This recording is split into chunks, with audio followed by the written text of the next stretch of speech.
So the third exercise for the back we're going to do today, I mean, like I said, I don't know how many exercises there are for each muscle group. We're just sort of skimping over a few of the basic ones.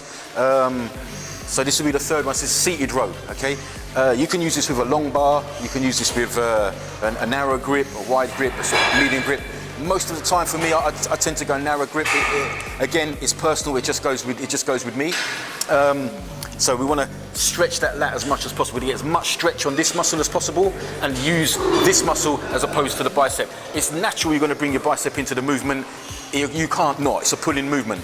But as much as possible, we want to hit this, okay? We want to hit the lat muscle, get that stretched and get that moving. That's really what we want to hit. Again, it comes down to concentrating on the muscle, focusing and shutting other things out, just worrying about what you're doing at that moment, okay? So I'm going to demonstrate the seated row. It's going to be close grip. Obviously, we don't have time to do wide grip and all the rest of it. You can't do everything.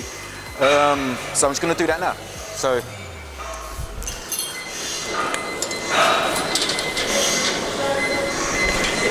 okay, so I want to try to get this lat muscle as stretched as possible.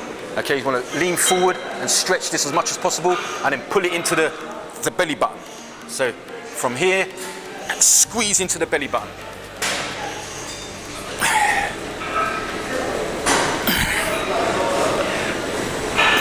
So use the lat as much as possible.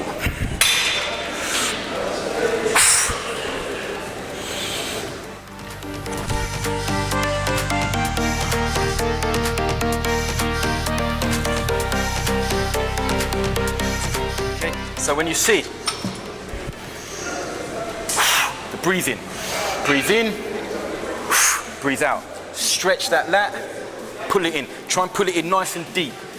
Inside, you know, like the navel area, the belly button area. So stretch, pull, and push yourself into it. Squeeze into it, okay? Rather than lean back and getting into this, okay? You wanna, bam, get that contraction again, okay? All the time you're gonna hear me say squeeze, contract, things like this. There's a reason for saying it, because it works, okay? So that's the seated row. So stretch the lat, contract the lat, try to keep the swinging out of it as much as you can. Obviously, when you go really heavy, there's not much choice, you have to swing a bit, but that's generally the basic movement.